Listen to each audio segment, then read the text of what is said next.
Welcome to the Not in the Job Description podcast. I'm Scott McLaughlin. And I'm Chris Kiernan. No matter what type of job you've had, there were situations that happened to you during work that you couldn't wait to tell your friends about.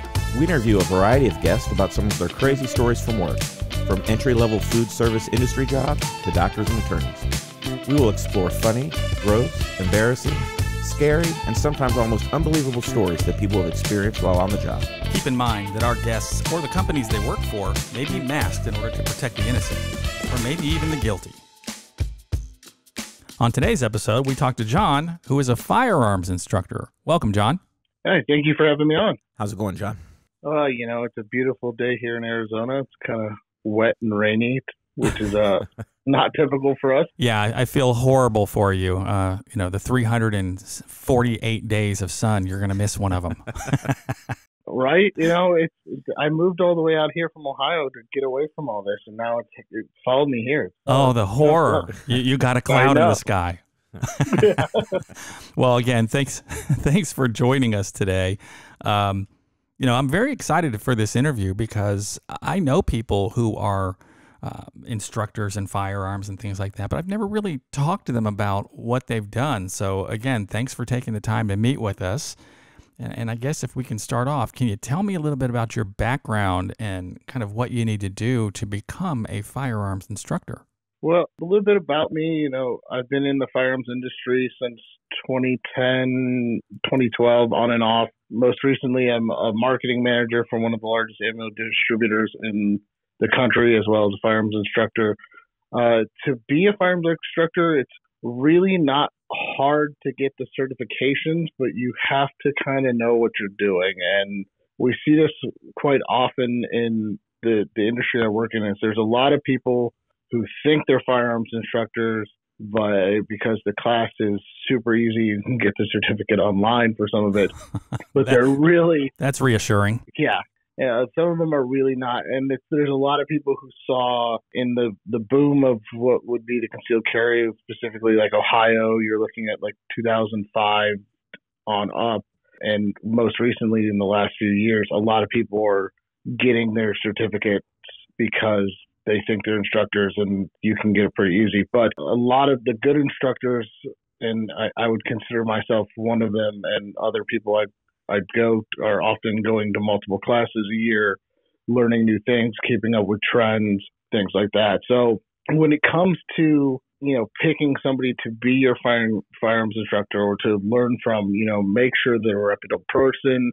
Normally the guy you find on Craigslist is not the best. Tell me about it. That's how I got my last dentist. Never doing that again. Yeah.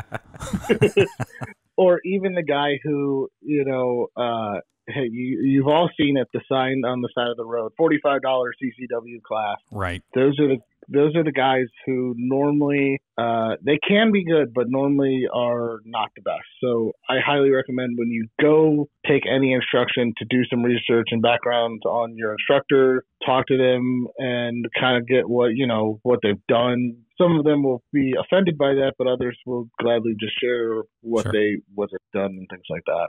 And since you brought up concealed carry instruction, I mean, there's firearms instructor teaching you how to shoot better, but then there's also concealed carry instructor. Like, what kind of things do you actually teach?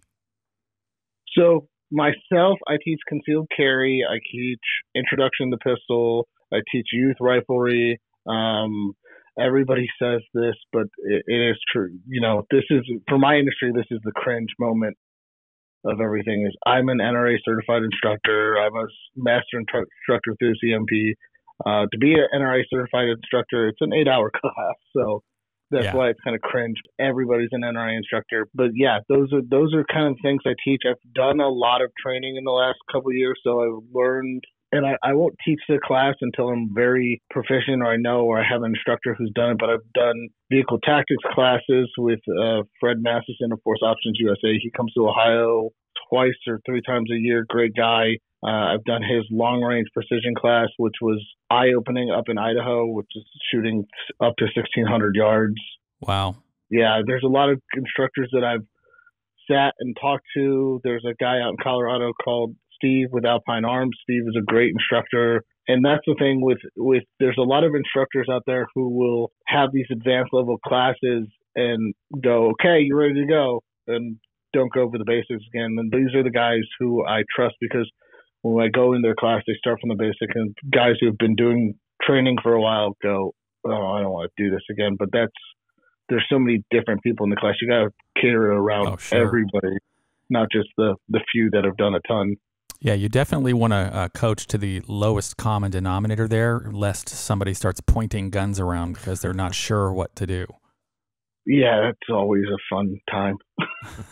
Which kind of brings me to my point. If you're doing concealed carry classes, like what kind of people are taking these classes? Now, in fairness, I've been through that class before in Ohio.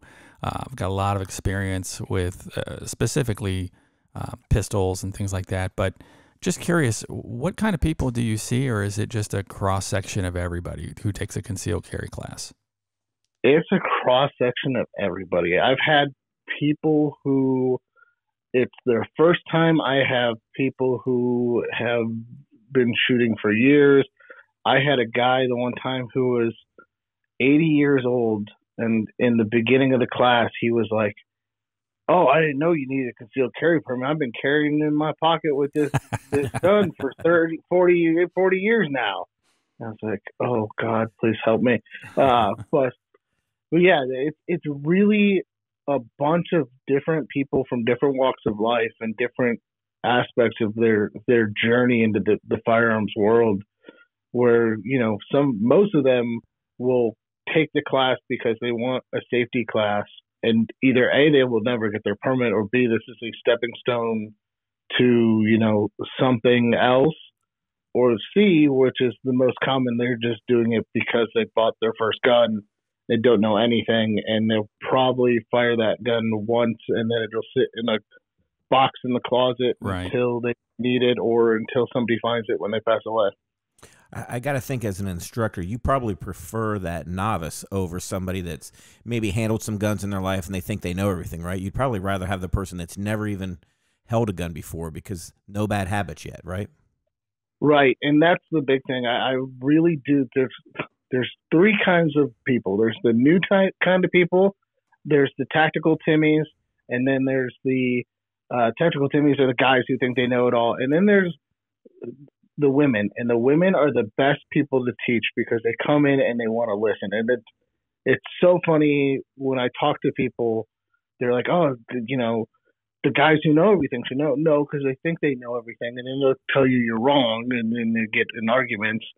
But when women come in to take training, it's always great because they always have an open mind. They're always willing to listen. They're always asking questions and trying to learn, and they don't think they're better than you. Right. And that's the issue sometimes when being an instructor, because there will be somebody in the back of the room going, "Oh, you're wrong. That's not how you do that." Yeah. Yeah. I have a neighbor who is a retired government employee, and he used to be a firearms instructor for the government. And I remember asking him one time when we were out at the range, I said, you get worried about these newbies that come in here, and when you were working for the government? And he just kind of looked at me and he goes, believe it or not, I loved having a class full of new hires because they didn't have the bad habits. Plus, you get people in the government in his line of work, they kind of had egos. And so when they had to just come and recertify, it was like you got John Wayne walking in there and they just had bad habits. So he's like, I'll take newbies any day of the week. Right. And that's why I love it. Every time I take a class, I will ask questions about techniques that I do. If they're teaching a different technique, I'll ask questions about that and why I should use their technique over the technique I've been using. And most of the time they'll be like, listen, this is what I'm teaching. I'm like, okay, I'll do it your way for the entire class. And then afterwards I'll make my informed decision on which way is better for me. And they're like, yeah, that's what this whole thing's about. Because you make an informed decision on what's best for you. Because what works for me may not work for somebody else. That's what people have to understand. You got to come into these classes and things with an open mind and not just be like, I know better than you. Sure. Yeah. Now, I know I've spent quite a bit of time in Arizona, and you mentioned that you do concealed carry classes. That's not required in Arizona. Is that right? That's correct. It's not required. I haven't taught a concealed carry class since I was in Ohio. Okay. So once I left Ohio, I kind of got out of it because it was like nobody out here really Yeah. A wants to, and B, everybody can do whatever they want. Yeah, I know. It's the Wild West out there. But I think it also makes communities a little more nice to each other. When you know everybody could be carrying, you have a lot less BS that happens sometimes. At least that's my belief, and I've seen some stats to back that up. But when you are instructing people, what's the youngest that you are willing to instruct? So the youngest I instructed was actually at a summer camp, and that was 6. So that was the youngest I've instructed, and the oldest was like, I want to say 91. Oh wow! So yeah, it's a big age spread. The nice thing about teaching kids, especially that young, is they're easy to work with and also hard at the same time because their attention span's about the size of an acorn. Yeah, I've seen Lord of the Flies. I get it. But it's also fun to teach with them. When you start teaching the young kids between 6 and 16, normally that the in-between age where they really don't want to like pay attention or listen to you, they think they know better, is that 13 to 14, 12 to 14 age. But as they get older, they kind of want to listen and learn more. And the best thing about the younger kids teaching them is the joy on their face when they succeed and they're seeing their growth, and they just feel, you can see that, and it gets me out of bed and excited because watching them grow and their excitement all the way through is always a fun time. Yeah, and I'd certainly rather have somebody instructing young kids about weapon safety and things like that than them finding their friend's father's, pistol and seeing how it works. So, funny story, I will tell you that I don't like to talk about me, right, Chris? But this one time, I will. I am the son of an ex-police officer who used to work undercover vice, and my dad was one of these guys who low resting pulse rate, like nothing really got him too wired up about anything.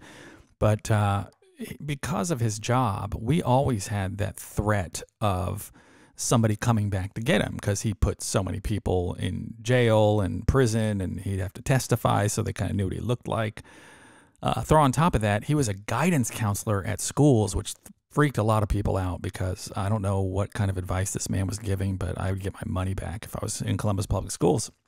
So my father, he taught us how to shoot probably when I was like 4. And my sisters already knew, and we come from Vinton County, Ohio, so we have a bridge down there, and we would throw things off the side of the bridge and shoot at it.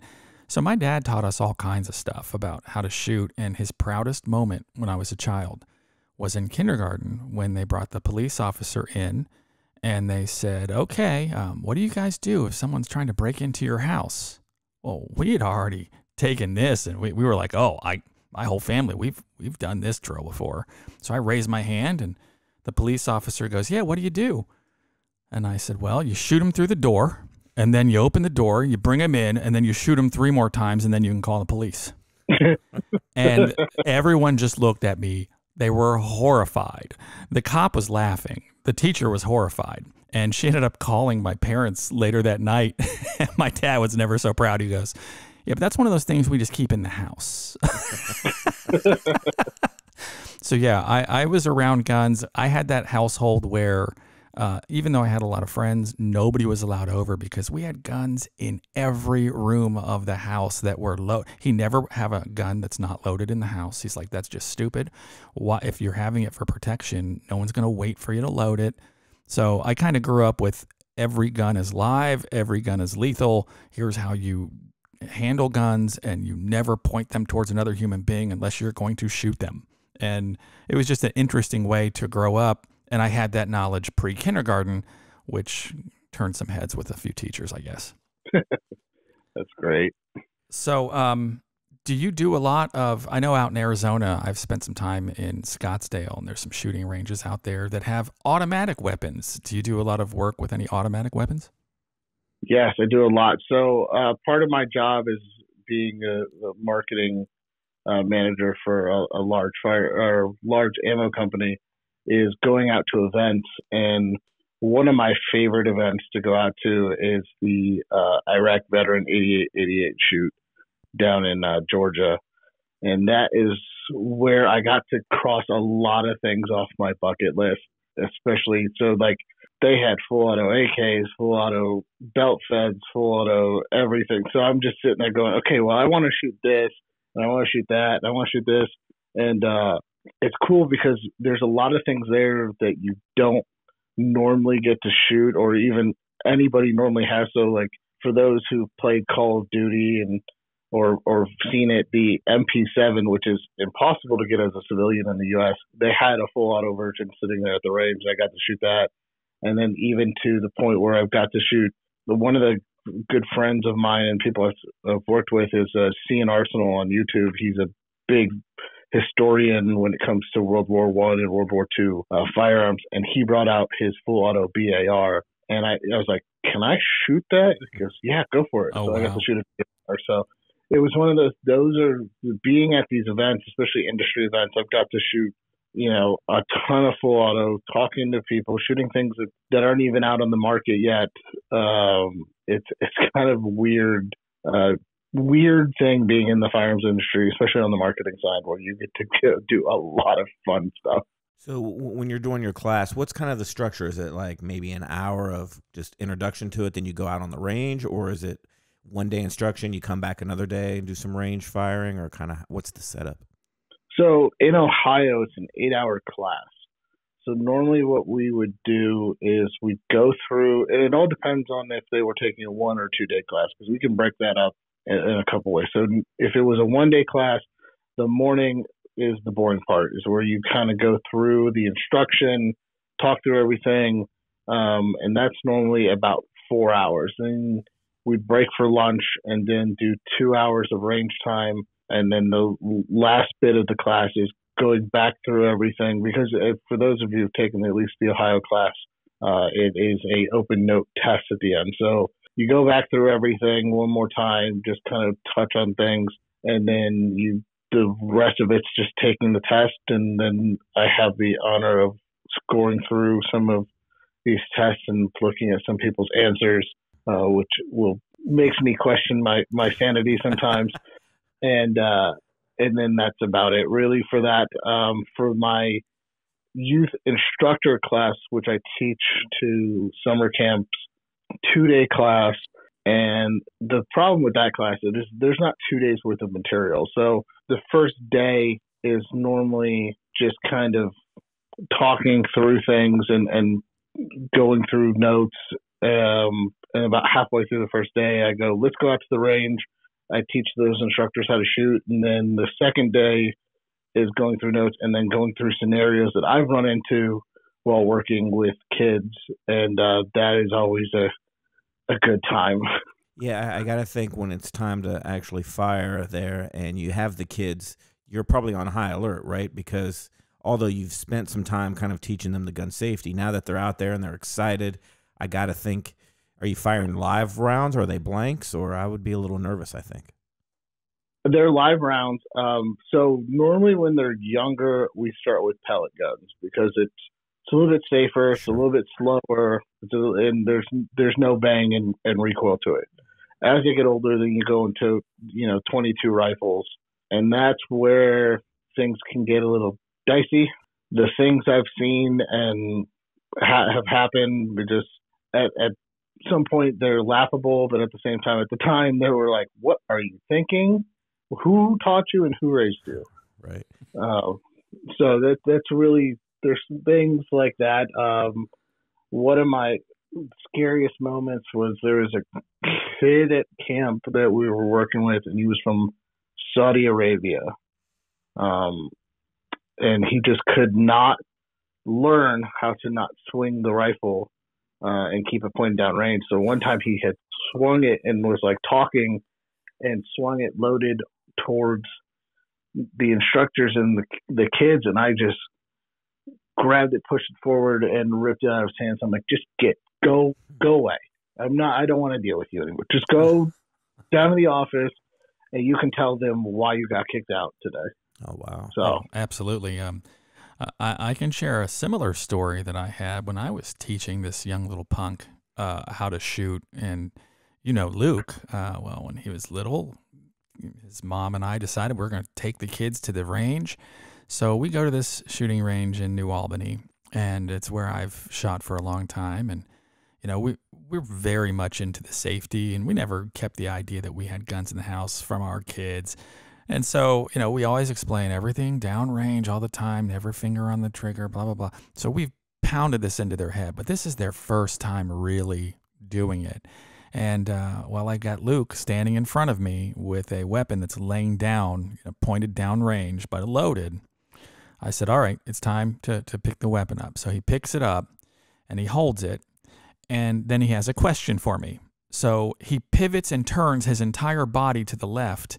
And in the two stalls next to us to the left, it's probably about 15 people from a armored car company who are being certified.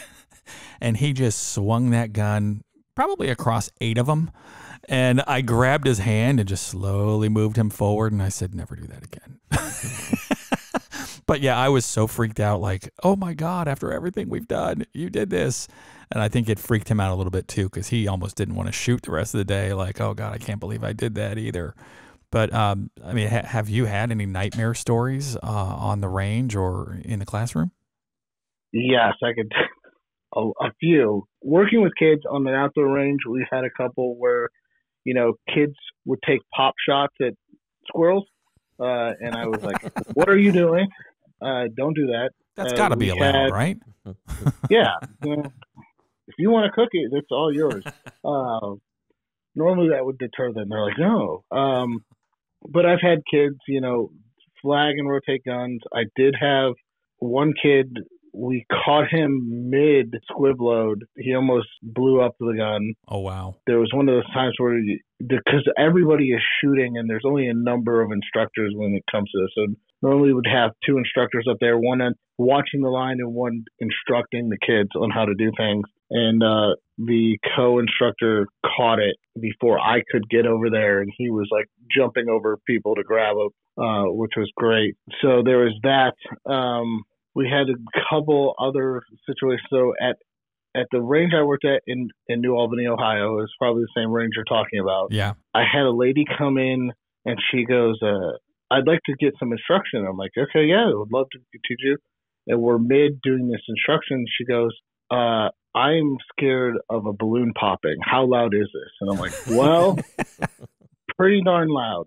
So I'm standing there teaching her. She fires the first shot and jumps around immediately. And I have a gun pointing straight at my chest. And I'm like, what are you doing? So I jump out of the way. And because she's new, this is the difference between veteran instructors and new instructors and people who can be kind of hotheads. I calmly took care of the situation. There's a lot of people who would start screaming and stuff in that situation, and that's where things can get bad. I calmly moved her out of the way, put the gun down, and I was like, okay, next time let's not do that, please. And we'll keep. So that I learned at that moment, I need to put 2 hands on either side of you to keep you from doing that. I've had a lot of that was one of my main things when I was instructing for the CCW class. Before we would get to the range section, I'd actually have all the people stand off to one side, the right hand side of the range, and I'd grab what's called a blue gun, which is a dummy gun, and I would tell them,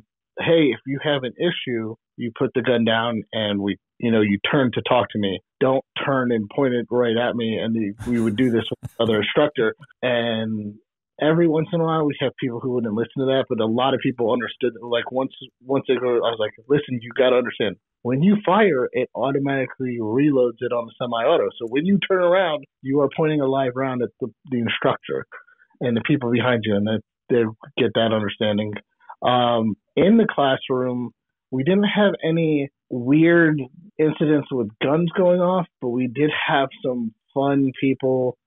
One guy was mid-class, and we're talking about legal stuff and about owning a firearm and, the legality and how to, and we were talking about felonies, and he raised his hand and he goes, oh, I can't have a gun with a felony? I've got 3. Oh, my God.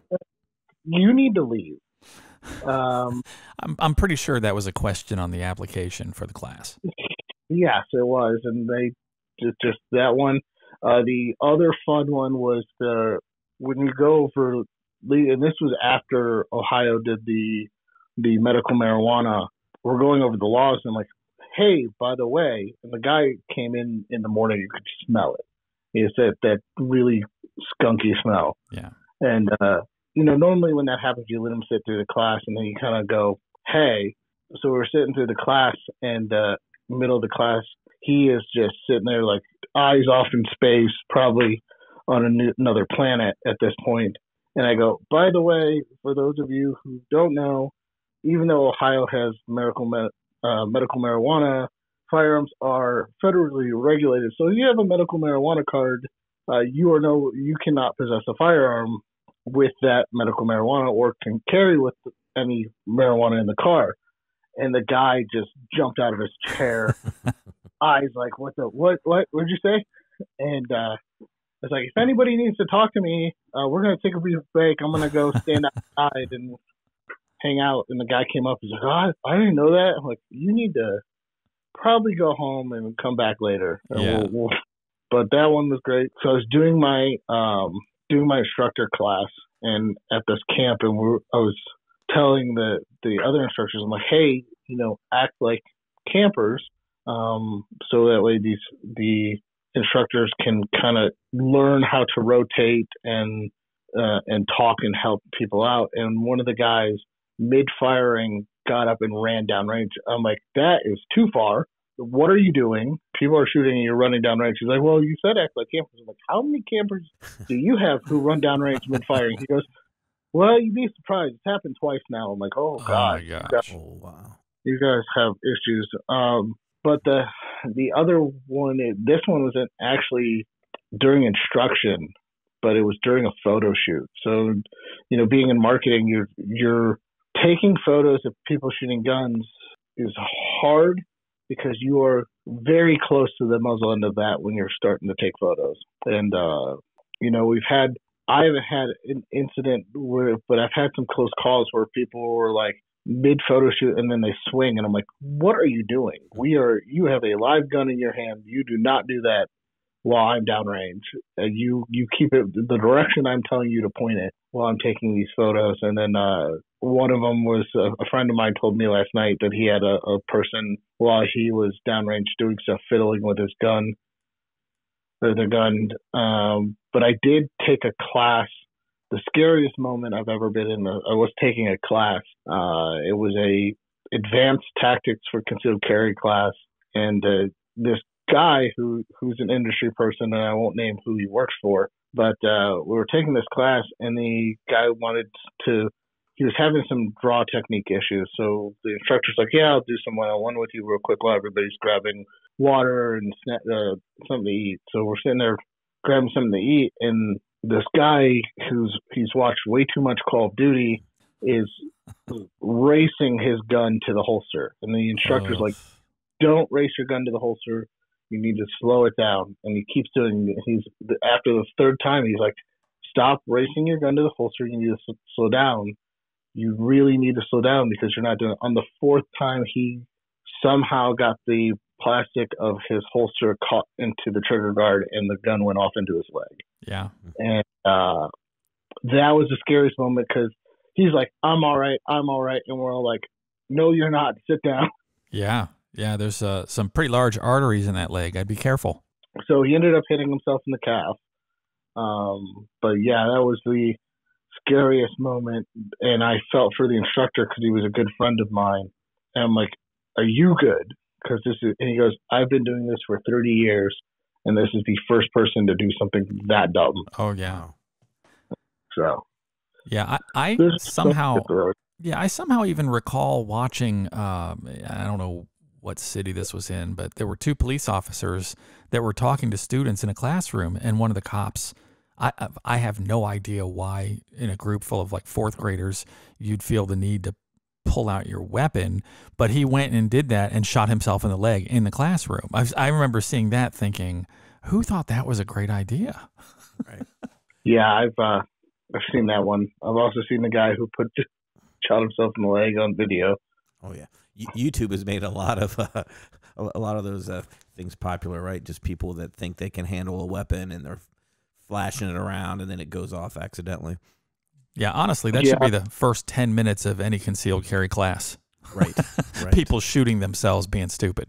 Yeah, there's a story that we told in our concealed carry class, and it's actually out of Ohio. There's a guy who was muzzleloader hunting, and with muzzleloaders, there's only two ways to unload it. One is firing it, and the other one is taking it and putting an air compressor on it and blowing everything out, and that is the worst way of doing it. So the guy fired it, and he thought what he was doing was pointing in a safe direction, but he actually was pointing it at the sky, and it ended up hitting a young lady in a young Amish girl in a buggy. Oh, wow. About half a mile away. And he ended up getting charged for that one. And I've seen that one. That one's a bad story. And the other one, I've seen people who just were not safe at the range, and I just want to smack them upside their head. I watched a prominent YouTuber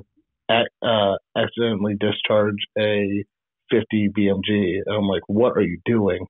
So there's been weird things like that. Yeah, it's amazing. You hear those stories a lot, like 4th of July or New Year's Eve, and people are just firing their guns up in the air. But, those bullets come down somewhere, right? So that's bad news right there. I'd rather be hit with a 9mm shell that is terminal velocities, going to put a nice little dent in your head versus the other guy who shot the Amish girl who discharged that thing clearly horizontally and in order to do some damage. I think most weapons any bullets falling from the sky, their terminal velocity is only so much. They might hurt you, but they're probably not going to kill you at least. Right. Yeah, and that's what we would teach in our class is safe direction's a big thing when you're teaching in classes. And a good story about that one, there was a gentleman who thought he was pointing in a safe direction, and his gun went off and it went through the wall. Luckily, it missed his dog and destroyed his television, but it could have been a lot worse. Oh, yeah. Yeah, if I hit a television, I think I'd be okay. But if I ever hit my dog, I think my wife would divorce me, honestly. So I do have a very interesting news story. I want to get your take on it. This is from 8 News Now in Las Vegas. And this was from last year. But it says Las Vegas firearms instructor charged with murder after attempted carjacking. And it says a firearms instructor is charged with murder in the death of a man who was attempting to steal his car on Super Bowl weekend, court documents said. Police issued a warrant for Carlos Viana, 34, who's described in police documents as a firearm instructor in February. He was booked into jail on Monday and posted bail, records state. According to his warrant, he called police around 12:15 p.m. on February 13th to say he had shot a man attempting to steal his car, which was parked outside a Central Valley warehouse in the 4600 block of South Valley View Boulevard, north of Tropicana Avenue. The victim, Stanley Marks, 39, was taken to the hospital where he was pronounced deceased. The Clark County Coroner's Office said he died of a gunshot wound to the head. Viana called 911 saying that a person had attempted to steal his car, which had several of firearms in it. He said that he had stopped at the warehouse location to pick up firearms to take to the range where he worked, police said. Viana told the dispatcher that he had left his car and the keys outside as he ran inside the warehouse. At that point, the victim, quote, tried to take off with his car, police said. Inside the truck of the car were 3 handguns and 1 fully automatic machine gun, police said. While speaking with detectives, Viana said the man drove the car at him, prompting him to think, quote, I needed to do something to stop this guy from proceeding, driving off into the street, and then I'll try and stop him, police wrote. Viana discharged his weapon 3 to 4 feet from the vehicle, police said. When Viana discharged his handgun, he was standing on the driver's side of the vehicle, not in front of the vehicle, police said. Viana fired his handgun twice towards the vehicle, hitting the driver's door window. The vehicle then began to slowly roll, and Viana opened the door and put the car in park. Then he walked in the office and called 911. When speaking with police, Viana said he didn't know if the victim was armed. Police concluded that Marks was the victim of murder with a deadly weapon, and Viana has a federal firearms license, and he is due in court in May. I did not figure out what happened to him some last May, But my question to you is, do you teach what to do if, God forbid, you ever have to discharge a weapon towards somebody? And part two, how dumb was that for this guy to shoot somebody 4 feet away who's driving away from him? It was pretty dumb. So when I was listening to that, the first thing that came to my mind is, first off, you have to understand your state laws. So up until about, a year ago, Ohio was not a stand your ground state. But what we taught in class was, you have to have reasonable suspicion that your life is in danger. And if the guy is driving away, his life is not in danger. It's the same thing. You cannot, in Ohio particularly, you cannot protect property, which means like you can't protect your car, you can't protect anything that's outside of what you would consider your castle, which would be a home, a hotel room, an RV that you're sleeping in, a tent, anything where you would be technically sleeping. So that's his first mistake is that you don't want to discharge your gun at somebody driving away, and that's where you let the police handle that one. There's a lot of mistakes that a lot of people make when it comes to what I can and can't do and things like that. You have to have a reasonable that your life is in danger, that you feared for your life. And at that point, he did not fear for his life. He was, he feared that this guy's going to steal my guns and my car. First off, the stupidity of leaving the keys. Yeah, let's face it. That's the first mistake right there. Unlocked with a machine gun in it was just asinine. I've done a lot of transferring of guns to vehicles, and that's always a fear when you're doing that. And people, the guy who I used to work with, where we go out and shoot video and stuff, he'd always ask me, why do you keep locking your car every time we move stuff in? I'm like, I don't want somebody grabbing stuff even if it's right in front of the building with the cameras on it in broad daylight, there's people bold enough to grab whatever. And that's the last thing we need is stolen guns. But right. There's that. The other thing that, there's a story out here, and this one got kind of made news because it was one of the big local instructor students, is a guy got into a road rage incident. He started it and escalated it, and then he decided to end it when the guy was coming at him with a bat. Now, that is reasonable suspicion of, that your life is in danger, but at the same time, you're the one who started and escalated that. And that's where the law, you need to know your state and local laws and how everything goes, because, for me, a car is a car, a boat, whatever it is what it is. You can always replace that. But life in prison is never fun. Yeah, well, I mean, I'll even take that a step farther. I mean, if you can, you should avoid that kind of conflict. And if you can avoid it, let's just say you're in a car and somebody is in front of you, they're getting out of the car with a bat. If you're in the car and you can move, you should get out of there. Like, the only way you should be using deadly force is if you don't feel like you have any other alternative. So, chasing somebody down and getting them to start road rage so you can shoot at them, that's just crazy. A good offense is always a good defense, and a good defense is always to get out of the situation first. So if it is a bad situation where you find yourself in, what's your exit strategy? How do you get out of this without having to discharge your firearm or go to the use of deadly force if you need it? That's your first step. And then if there's no other steps to get out of it, then you go to that final step. Because I've talked to people who've done it. I've been involved with the situation of somebody breaking a house and having them at gunpoint and getting them to leave. And that's one of those things where it's like you have to understand what level you're at, what you need to do, and what the consequences afterwards. A lot of people don't understand there's still consequences afterwards, and one of the big ones is your mental state is going to be changed 100%. Sure. Yeah, for sure. And before we wrap things up here, I kind of want to back up to something you said at the beginning. You had mentioned that part of the instruction. You write there's a written test at the end, and you like to grade the test. And you kind of alluded to maybe there's been some oddball answers. I'm just curious if you've ever kind of read something that made you question your teaching technique when you read the answers to their questions. Yes. Well, it is a multiple choice test, and there's some hard ones in there, but there was a guy who. So the Ohio requires an 80% on this open, mind you, open note test. We go through all the test questions beforehand. We go through all the answers. The test is very easy. There was a guy who got a 50% on the test 3 times. Oh, wow. So is there a limit on how many times this guy can take this test? There is. It depends on where you're at and what the policy is for the company. Okay. But after the 3rd time, we were like, you need to either A, retake this class, or B, we need to have a really good conversation. So we started to talk to him a little bit more, and he spoke really good English to you could understand. It sounded like he was from the States.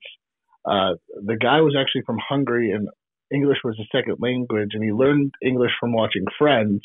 So when things were written, he's translating it from English to Hungarian, and things aren't translating correctly. Right. And he was like, I'm like, I know what we do. Let me read the questions out loud to you, and then when you translate it in your head, tell me what you were thinking, and I will help you figure this out question-wise. So there was that one. There was another guy who was just dumber than a box of rocks and just could not understand what. Like one of the questions, like, what's a safe direction? And he's like pointing it at somebody. I'm like, what? That's the only answer on there that doesn't make sense. Right. The one wrong answer. Yeah. And now is not the time to be sarcastically funny. Yeah. So there was a couple where, the test is probably the easiest test you'll ever take, but there were still some people who I was like, how do you get an 80% on an open note test where I gave you all the answers? Yeah. And I remember the test. It was not hard, and it does concern me a little bit that, I'm all for people.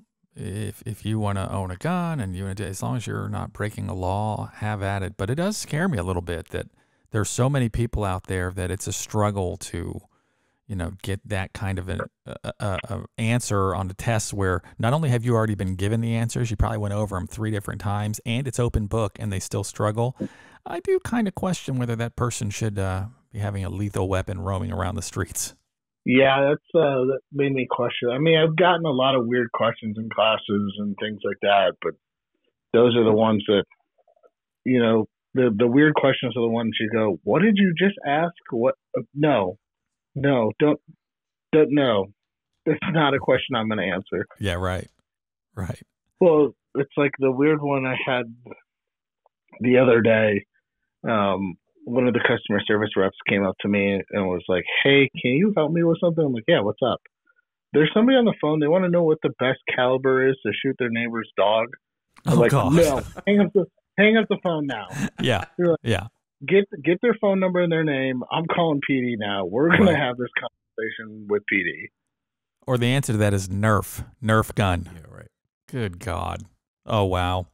Well, hey, thanks a lot again, John, for working with us today and talking to us about being a firearms instructor. And this is the part of the episode where I say to my co-host, Chris, what did we learn today?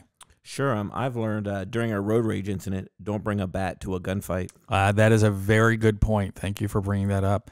I learned that you don't show up at camp on the day that they're instructing 6-year-olds to shoot weapons. So there you go. All right. Well, thank you very much again, John. I'm Scott McLaughlin. I'm Chris Kieran. Saying we'll see you at work. Thank you for listening to the Not in the Job Description podcast. If you have a story you'd like to share, or if you'd like to be a guest on our podcast, please let us know by sending us an email with a brief description of your story to stories@notinthejob.com.